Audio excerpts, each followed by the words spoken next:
All right, everyone, and welcome to another episode of Reboot Review. As always, I'm Matt. And I'm Drew. And this is our mini-series where we take 4 Halloween horror classics, or just Halloween horror films, and we do the reboots, and we find out if they were worth bringing back. Now, I know we said we were going to do 4 films this month, but unfortunately, because of life and schedules, we're only going to be doing 3 films. So if you're listening to this is our Halloween release, and we are doing today the reboot to the 1985 Fright Night, and we are doing the 2011 Fright Night. Adam Johnson. Adam? You know Adam's missing, right? Right, kids aren't coming to school. It happens all the time. I don't know if you were paying attention to roll call, but he's not the only one that's gone. You're nuts. This is my son, Charlie, and his girlfriend. Hi. So Jerry is our new neighbor. Hey. Hey. Now listen to me. We graphed up all the disappearances. That's you right there in the center next to his house. I really hate to be the one to tell you this, but that guy, your neighbor? Jerry. Yeah, he's a vampire. That is a terrible vampire name. Jerry? Now, Drew, this was your first time, I believe, seeing the original 1985 Fright Night, right? This was my first time. Well, yes, this was my first time seeing the original. It was my second time seeing the reboot. So what'd you think? Of the original specifically? Of the original specifically, like separate from the reboot. Okay. It was interesting. I was getting some When a Stranger Calls vibes, where it's like 80s movies where I don't really know what some of the ideas were going for. It's definitely an 80s movie, for sure. It feels absolutely very 80s. So let's break down this plot real quick, all right? So Charlie Brewster, he's your everyday American high school kid. He's got a new neighbor. Turns out that new neighbor is going to be a vampire. He's going to try to warn his friends and family about it, try to get the cops involved. No one's going to believe him. And eventually, after pushing this vampire to the limits... Because he just keeps meddling. He keeps meddling. He's going to have to face off against this vampire and like save his girlfriend or save his family, whatever. We just know that, he's going to have to defeat him in some way. And that's essentially the plot of Fright Night. Classic David v. Goliath right there. Yeah, absolutely. And the reason why it's called Fright Night is because there is a meta element to both of these movies, where there's a show within the movie called Fright Night where there is a supposed vampire slayer, or like, if this was werewolves, like your Van Helsing type. And he had a vampire, he had a Dracula. Either way, it's just it's a human that defeats demons and stuff. But he's obviously Peter Vincent in both movies. He's like an actor. They just kind of change his level of success in the original and in the reboot. But yeah, they're gonna team up and then they're gonna fight the vampire. But that's he's on a show called Fright Night. So yeah. So let's go ahead and talk about the original a little bit. Your thoughts about it, and I guess your main character or your protagonist. Brewster he's not a very likable character, and you can chalk that up to it being the 80s, but there were likable characters in the 80s. Indiana Jones. Yeah, imagine a Fright Night movie with Indiana Jones as the... Aside from that, what's the first scene of the movie? It's him and his girlfriend hooking up. The girlfriend is finally ready to swipe her V card, and he is ignoring her to a like borderline comedic degree to spy on his neighbor, who he believes is a vampire. And this is the first scene of the movie, so there's absolutely no reason why the audience would be tuned into why the Brewster would think that his neighbor's a vampire. This is all explained after this scene happens. Well, they see he sees them wheeling in a coffin in the opening scene. What he thinks is a coffin. What he thinks is a coffin, but also when the first image is the Fright Night TV show that plays in the world of this movie. There is some quick setup, yes. Yes, but it's not playing for the world, but not for the Brewster. Yeah, he's very like fixated on this. He's kind of easily distracted, even though he was just yelling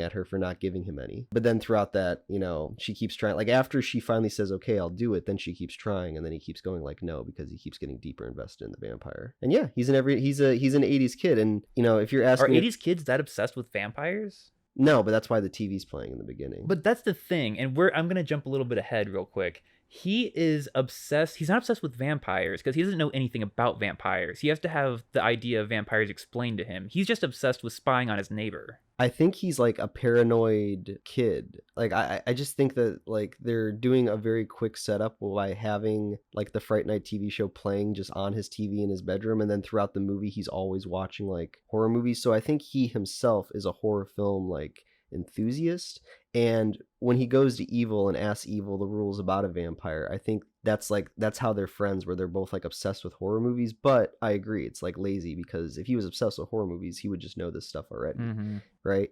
And it's like, what does evil contribute besides just telling him those rules about vampires, which are honestly pretty common sense? We're running into the problem of Not Selma Blair from When a Stranger Calls, where we have a protagonist who just has no personality until the plot develops enough around the vampire, like 30 minutes in, for us to start to become sympathetic. Yeah. But if this was something that you were watching on TV and you could just switch off, you would switch it off very early on. You have to commit 30 minutes to like have the plot unfold before the character becomes empathizable, if that's a word. I can see that perception of it for sure, but for me, the fact that it jumps like within the first like 2 minutes of the movie, he's already looking at the coffin like outside of his like house, and we're already meeting who our antagonist is, which is going to be Jerry Dandridge. Like it just jumps in really fast, and then he's a very proactive character, because right after he sees that, he starts investigating. So yes, he doesn't have a personality in the sense of like why is he doing what he's doing, but he is doing a lot from the get-go, and he never really changes until he kind of is proven right, until he gets kind of like Peter Vincent on board.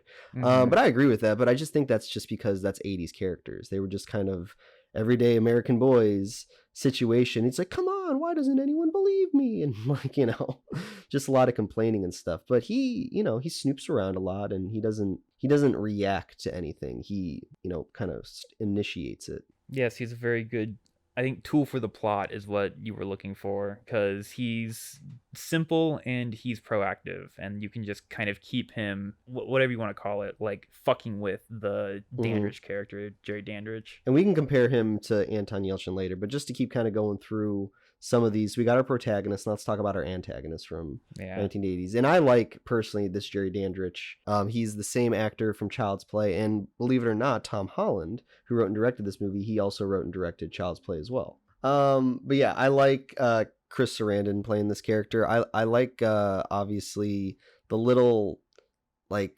nonchalantness in his performance. Like he never really loses his cool until like a cross is brought in or anything, and he's very obviously like 80s suave with his Jerry curl kind of, or his half Jerry curl.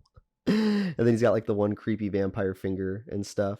But yeah, also, he's kind of like a pedophile because he's a vampire and he's preying on young women. And then that just makes him like edgy. Yeah. But overall, I just think his performance is pretty solid.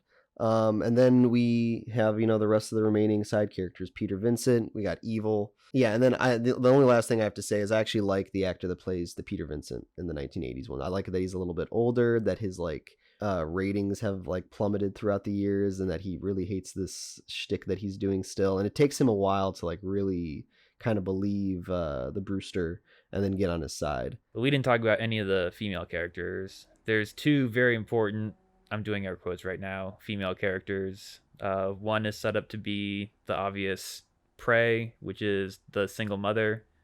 So it gives Brewster immediate, whatever you call it, investment in the threat of the vampire. And then you have also his girlfriend, who he needs to protect. Well, to be honest, Amy is probably the only real threat, because Jerry Dandridge only seduces young women. You say Jerry Dandridge, I just assume that's the actor's name, because it's so like normal. I know. Well, that's what the joke is in the reboot. It's like the vampire named Jerry. Like, they do that in both of them. The mom is really just there as a threat to being an invitation, because she like is obviously going to be wooed by him, but that's more so just to get him into the house, the vampire. Well, then also it's like he can like kill or threaten her instead of directly threatening the Brewster. Yeah. But yeah, those are my thoughts on the movie. Obviously, you disagree. You don't really like this one a lot, but it does have, just really quick, just to get into the Rotten Tomatoes scores, because this is going to be one of the more different reboots that we do, where the original and the reboot both have pretty decent scores. But the original 1985 has a 92% on Rotten Tomatoes. A 92? 92%. Ugh. And the reboot from 2011 has a 72%. Okay. And I think it really just comes down to the screenplay. I think there are a lot of things that are set up and then pay off in the original, and they found new and clever ways to set up and pay off those things in the reboot, but I don't think that takes anything away from the original. It's too slow a burn for me. I could see the premise working, but it just takes its time a little bit too much. And by the time we get to the climax, I was like checked out. All right, well then, if we start talking about the reboot now, if that was, Oh, I'll get really excited if we start talking about the reboot. if the original was too much of a slow burn for you, the reboot literally has a scene where, since Colin Farrell's not going to get invited to the house, he's just going to blow up the house and just. Don't have to have an invitation if there is no house. And you know what's interesting, and you know, because Tom Holland writes Child's Play and he writes Fright Night, like the first Child's Play is also another very slow burn, where the child is trying to tell people that the doll is real and nobody believes him. And then in Fright Night, Charlie Brewster is trying to tell people that he's a vampire or that his neighbor's a vampire and nobody believes him. So much so that you get scenes where like they go to his house, he drinks holy water. Like there's the original threat of Leave Me Alone where Jerry Dandridge comes into the house and he threatens Charlie. Like there's a lot of slower buildup that works, whereas in the reboot,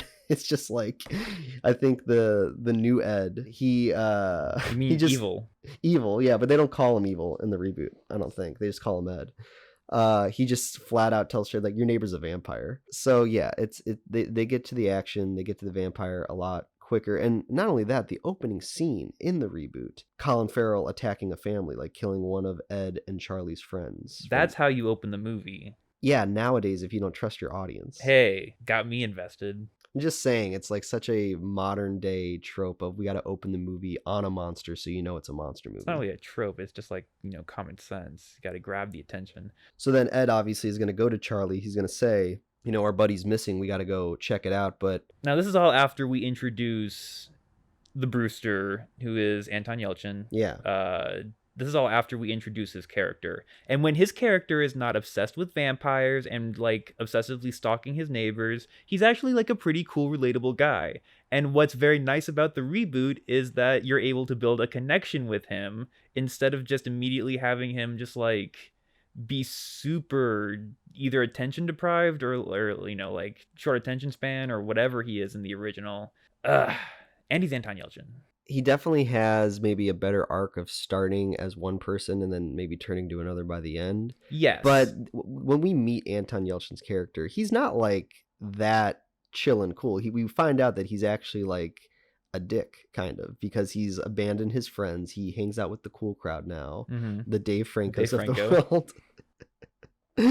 And he's just very like dismissive of who he used to be, and he explains that he had to change in order to get his girlfriend to like him, but then she tells him at the end of the movie like, I always liked you because you were like a nerd or something like that. So it's like set up and pay off like a little bit better, but because of that, then he's more of a reactionary character just to get into the plot as far as like an active. Once he's in the plot, he's active, but this whole thing with like evil, this whole thing with like Ed being the one that has already like got videos of Jerry Dandridge as a vampire, it just cuts away all the slow burn of the original. And yeah, it fits better in this reboot, but I don't know. I prefer my slow burn. No, I'm totally fine with that because there's still plenty of other plot to happen. Yeah, so you've got him getting dragged in by his friend, which is all handled very well. I don't remember the specifics, but like the friend blackmails him and then the friend goes missing. And then he like vanishes for like a really long time from the plot, and then he comes back later as like what's the villain's name? Jerry Dandridge. One of Jerry's thralls. But then once Anton Yelchin is invested, so I feel like that's like when the second act begins. I feel like we're done with the first act. When we meet original Jerry Dandridge, he does a good job of like kind of keeping his privacy, and he doesn't want to like be bothered, and he kind of acts like a successful serial killer because he keeps to himself. He goes out in the night and lures women, then he brings them back, but he's got a very like calming demeanor, like, because he wants to continue this. He wants to have longevity in like eating people, whereas in Colin Farrell is just like a monster. Like there's a moment where like Dave Franco and the actor from Modern Family, they're sitting in the car and they're just like smoking weed or something, and he just comes over and just like kills them both in like the middle of the street. And it's like, okay, I guess he's not worried about that. And the other thing too is he fucking, instead of luring someone, it's the first victim we see in both movies, the girl. Yeah. Instead of luring a prostitute from like downtown to his place, he goes after the neighbor in the reboot, Yeah. which is like, you don't kill someone right next to where you live. Yeah. And even when he meets Charlie's mom, he's just like outside, like hammering something into the ground. And Well, he's like, doing like yard work. he's for doing her. yard work, but he's already like flirting with her. Yeah. Well, they're obviously both attractive, so it's clear. In the 80s, it has to be established a little bit more because they're not like clearly attractive. But in this one, they're just like, they're Colin Farrell and Toni Collette. Yeah, but he just plays like a generic monster. Like he kind of, and they do bring this up because Ed says like he is Jaws. He is just out here to eat and attack and stuff. Yeah, it's a good illusion they make in the reboot that they don't have in the original. Oh yeah, and then when Ed dies, he dies like underwater, Yeah. kind of like Jaws by Colin Set up Farrell. and payoff. For me, it's interesting that there's never a mention with like the police noticing how many people have gone missing or like any investigation, because they do replace the Well, the kids are aware of it. Evil's aware of it. Sure, but then when like they try to call, like there's never a scene where they try to call the cops and like They talk do it in about- the reboot, don't they? They don't do it in the reboot. He calls the cops and they just show up outside his porch, and then he like woos them. Colin Farrell, he makes like some jokes, and then they walk. Oh, off that's the right. porch. So they still do that. They do that, but if there was this many people gone missing in the proximity of this neighborhood, it's funny that there isn't a scene where the cops do investigate and like Charlie, because that could have been a more interesting scene in the 2011 version where they go into the house and they investigate what Colin Farrell's life is, and we get to actually see it, versus when Charlie goes in and he just sees like a barely moved in a house that already has this built-in like storage area behind his closet in his bedroom For like people. for like people to like be trapped in. Well, the thing is, like, you understand when the cops are going over there, like they're being like like it's called glamored. Sure. Like it's a power that vampires have. So it's not just like he's charming them. It's like he's actually like charming them, like literally. But when they do that scene, Charlie's just we don't really hear what he's saying to them, so it's just such a quick back and forth Yeah. that I didn't feel like that didn't come across. It's not set up very well, but it's that way. like part of it. Whereas that could have been a whole scene where he goes into the house with the cops, and then Charlie gets to witness him wooing Yeah. kind of the cops away or whatever. Either way, they do not try to hide the fact that Colin Farrell is a monster, a vampire, and he's just kind of like evil from the get-go, or he's just kind of like, threatening from the get-go. As opposed to what in the original? Mysterious in the original that whatever. then turns into threatening. I think about that scene once again where Jerry breaks into Charlie's house and he gives him a warning. He goes, just stop now and I promise nothing bad will happen to you. Like, We don't got time for that in the reboot. no, not in the reboot. We got to get him a sixer of Budweiser, and we got like, That's a good scene though. That's the thing, is they're changing it, but they're not changing it for the better, but they're not making it worse. they're not making it worse, but it's just They're making like, it better for people like me with like shorter attention spans. sure, but this is reboot reviewer, so we're going to compare and we're going to contrast. And Yeah. out of all the The reboots reboot wins. out of all the reboots that we've done, this does have one of the better writers on it because it's written by Marty Noxon, who's a acclaimed Buffy writer. Yes. So yeah, they know their vampire stuff right there. I do like, what's interesting is we didn't really talk about this, the setting, Mhm. which is I don't even know where it takes place in the original, but in this one, in the reboot, it is very distinctly a suburb of Las Vegas. Yeah. And so what they do that I think is clever is they, in very minor ways, use the setting to their advantage with that suburb, but then at the same time they use it in developing Peter Vincent's character and making him a Vegas performer, which just like ups the ham.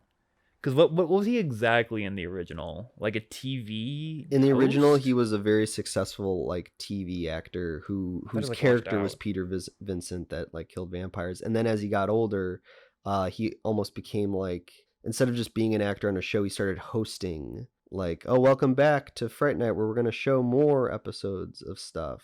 Like he kind of became like a parody of himself. It's interesting that you say that they give him a better arc in the reboot, or like I disagree, because in the original, I say better arc, just like better like setup and like connection to the setting. sure, but the difference I think is that in the original, he's fighting the fact that he is Peter Vincent the whole time, and then it's not until he accepts the fact that vampires are real, and then he actually has to become Peter Vincent, Mm-hmm. and then he fulfills that kind of quest.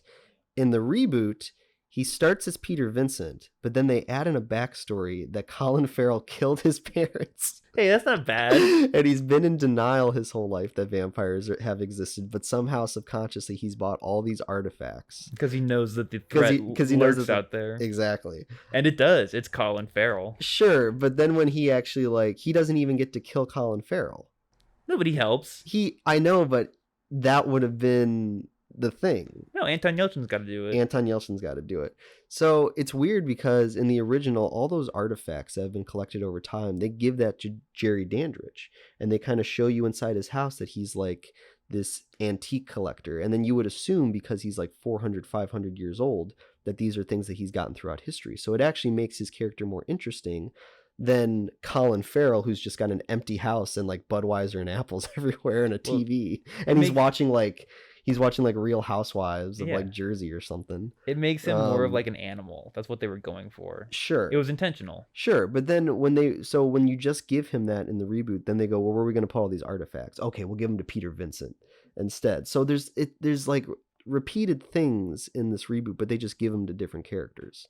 Now, see that the shit like that I don't think really matters. But then there's like other stuff where they change the character's motivation in the first act, like with Brewster. I think that really strengthens the narrative and the character. So there's changes that work. There's changes that don't really matter. I don't think there are any changes that are like for the worse. They're not for the worse. I find it interesting what they decided to change, and I personally like the original a little bit more, but it's just like you could have kept the same arc with Peter Vincent in the new one. You didn't have to give him this like last minute before we go into battle backstory that Colin Farrell killed his mom and dad. But that's so 2011. He created Peter Vincent, you know what I mean? Yeah. And they could have maybe played on that also, to where Colin Farrell like mocks him. He's like, I gave you this character. I gave you this success. But yeah, Colin Farrell doesn't even know who he does. He is. Well, no, he does, because he says to him, he's like, you got your eyes like your mother. And then he's like, you got the same shot as your father when he misses and stuff. We didn't talk about the truck scene where they're like running away from Colin Farrell in their like Jeep or whatever. Well, that's right after, once again, he's like, okay, if you're not going to invite me in the house, I'm just going to blow my cover and I'm just going to blow up the house. Yeah. And then it's smart. He is like Jaws. And that's a smart thing, is they intentionally did that. They're like, this is going to be a different Jerry Dandruff. Yeah. This is going to be Dandruff. This is gonna be like an animal, like Jaws, because we're not doing Twilight. We're not gonna do like he's like, handsome, like seducing everyone. We're gonna do like he's gonna be hunting everyone. Yeah, and that's why the reboot is superior. Well, there's a fun little wink in there, because during that chase scene that you brought up, after he stops the truck, another car pulls up, and who comes out of that car? It's Chris Sarandon, and he dies by 2011 Jerry Dandridge. So that's cool. And then when Toni Collette, after the Chris Sarandon scene, Toni Collette takes one of her, and that's another thing just about like the Jane Brewster, the mom character. In the original, she kind of disappears after like the second act, and we never really see her again, like at all. Well, her purpose was served. But they give her a job that requires that, where she works like late night shifts. Yeah, so we can explain why she's never around. I actually like Jane Brewster more in the reboot, played by Toni Collette, because and this is probably just stupid, but they make her like a realtor, so she has all those signs with like the stakes already in her car. She's got stakes. Yeah, but then they do the same thing with her, with after that scene, she just gets like, I don't know, she gets like head trauma, KO'd, and she gets put in the hospital for the rest of the movie. It's almost like, we'll give Toni Collette a little bit more stuff, but then eventually we just got to put her on a bed. But yeah, it's better. Well, it might be better just from a entertainment standpoint, but as far as the box office is concerned, this original... This is all that matters. What are those numbers? Well, I think it's impressive, because with the original, they only have a budget of like $7 to $9 million. 79? $7 to $9 million. And they end up getting like a $24.9 million at the box office. Whereas in the reboot has a $30 million budget, and they only make $41 million at the box office. So, well, that's the thing, is like there's no name recognition, because I did not know this was. I remember when this came out, I did not know it was a reboot. When you say name recognition, do you mean just like Fright Night, like the fact that it's like a reboot, like it's like the marketing of it? Yeah. Well, because I feel like half of it is like we're trying to draw an audience, like fans of the original, right? I don't think so. Really? You think it's like almost a completely new thing? I don't think so. And the reason why is because even like the opening of the reboot, where Fright Night is playing on the TV, it's not even playing on the TV in Charlie's house. It's playing on like a completely different house. So it's almost set up just as like a plot device than it is like a world building thing. Because in the original, when you open it up on the TV in Charlie's bedroom, you're establishing a character and a world.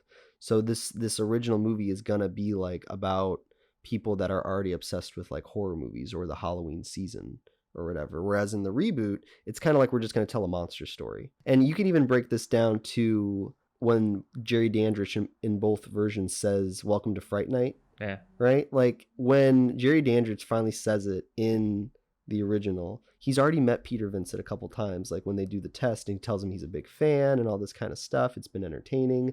So then when they finally storm the castle at the end, they're going into a trap. They know it's going to be a trap. And there he is, Jerry Dandridge at the top of the stairs, and he says, "Welcome to Fright Night."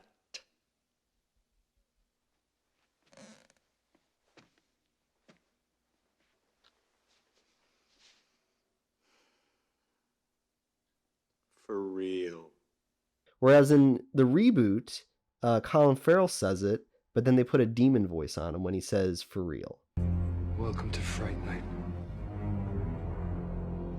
For real. And it's like that's what I'm talking about. Like there is a confidence in the 1985 version that it's contributed. They just didn't have the technology. I'm just saying, like, it's contributed because of the slow burn, and that's a character moment where he's being very confident. You don't have to put a scary voice on him when he's got a scary fingernail.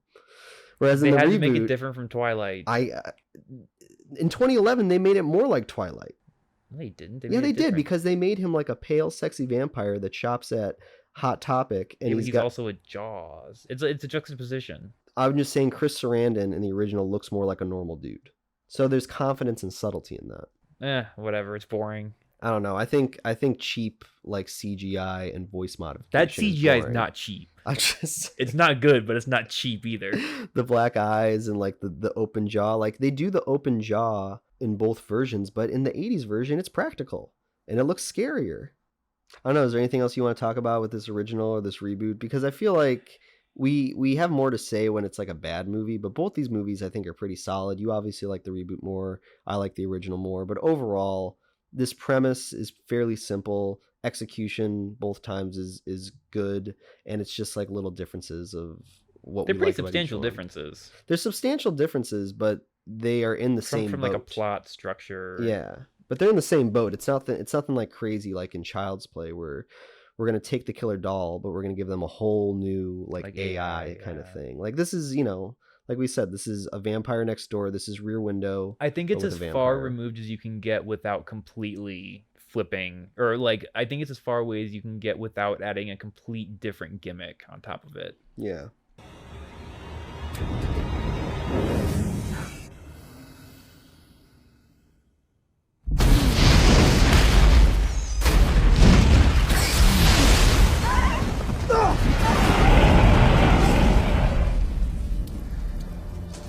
Don't need an invitation if there's no house.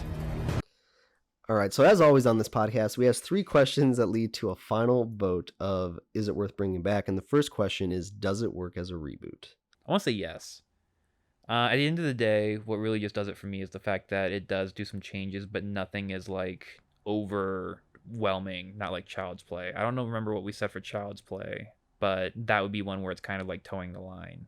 This one plays it kind of safe. I think it is like a, whatever you want to call it, honest reboot. Or like, it stays true to the source material. Essentially, I might jump on to what your answer is. I mean, it is, and I agree that it does work as a reboot as well, but just barely. And I think, there's a reason why this movie is not that remembered or that successful financially. I mean, I know it's got 72% of Rotten Tomatoes, but this is not like a movie that I feel like people remember or know about. And I think it's because it's like a by-the-books horror film. Just because we watch the original and can spot the different things and the uniqueness in the reboot doesn't mean necessarily it's successful at it. Well, I think that makes it true to the original because the original was also kind of forgotten.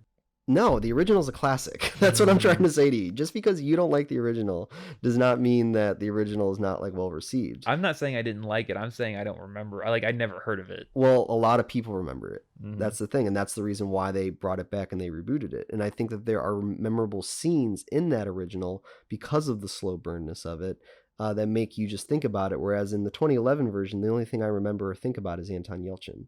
I'm not thinking about Colin Farrell and his tight jeans and his leather like wrist bracelet. You know what I mean? And I think that the reboot is serviceable, and I think that's why it works as a reboot. But I it's like barely, because the CGI is lame. They kind of rush through things really fast, and if you didn't have Anton Yelchin like leading the way, I don't know if this movie would be as good. No, it definitely wouldn't. Exactly. He was definitely the best cast. Exactly. So it works, but it's very like there's a lot of scenes where they kind of just say things and they blow past it really fast. Like, Peter Vincent saying like, yeah, and he killed my mom and dad. And it's like, oh, wow. So you're just going to bring this up right before you the want to talk about that, Peter? You want to talk about that, David Tennant? Nah, let's just get into it. You know what I mean? When Peter Vincent returns to help Charlie in the original, I understand why he does. When Peter Vincent returns to help Charlie in the reboot, it feels very forced. So I'll give it a check, but just barely it works as a reboot. And I'm only being generous because of Anton Yelchin. And that's all. Yeah. Yeah. I give it a check too. So it succeeds. So it's going to get 2 checks. So the next question is it enjoyable / entertaining?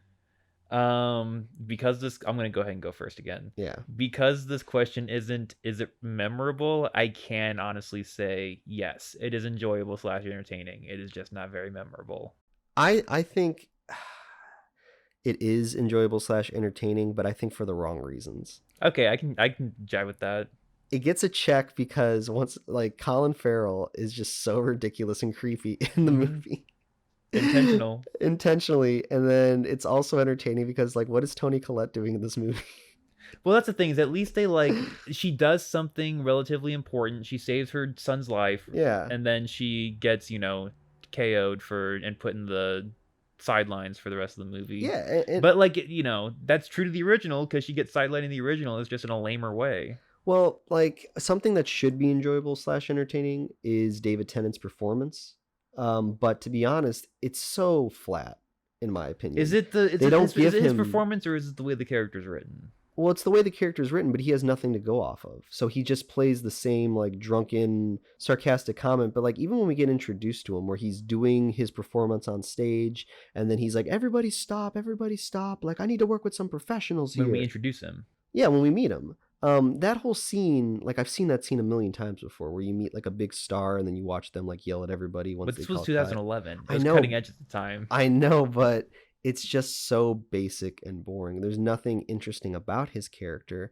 That's why they force in that whole before the third act where it's like, Colin Farrell killed your parents. They didn't trust the Peter Vincent ego of this, so they just made it bigger by making him like a Chris Angel type. But then they don't even give him like fun dialogue to say. He's always just telling like his girlfriend like, shut up, you bitch, and blah, blah. It's just kind of like flat. So that could have been entertaining, but it wasn't. So those scenes were boring. But Colin Farrell's entertaining because he's just hamming it up like crazy.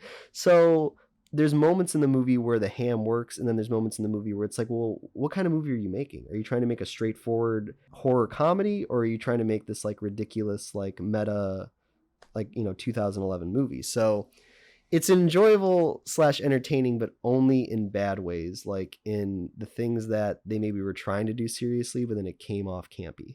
So this just sounds like it's going to get like a big fat check with a big fat asterisk next to it. Yeah, probably. But that's probably going to lead into our final question. So that's going to get 2 checks. So the next one is, does it stand on its own? And I'll start off this one. And I think anything with Anton Yelchin in it needs to exist. But unfortunately, this movie does not need to exist. Like this, when you're you just contradicted yourself. I know, but the movie, like Anton Yelchin needs to exist, but this movie does not need to exist. They didn't need to make this, and they just barely passed the skin of their teeth when they made this reboot. And honestly, it's like I said, it's not very successful. Like people don't remember this movie, and I do. It didn't do that well at the box office. And when we're watching it back to the original, it's definitely like there's things about it that are entertaining, but it doesn't need to exist. Like there's nothing, they're not bringing anything new to the table with this. I think I have to say yes, it does. So that's my answer right there. Lock it in. That was it. That was it. A check from me.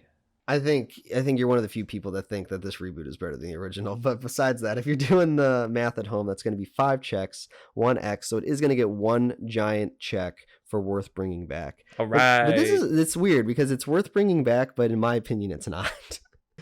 All right, and that's going to be a wrap on Fright Night. Thanks, everyone, for listening. As always, make sure you like, subscribe, that you comment below, and give us a follow. We're available on all streaming platforms, wherever you listen to podcasts, or you can watch these episodes with video on YouTube. But outside of that, you got anything else to add, Drew? This girl tonight, she's a handful. Women who look a certain way, they need to be managed. It's true. All right, we'll see you guys next time.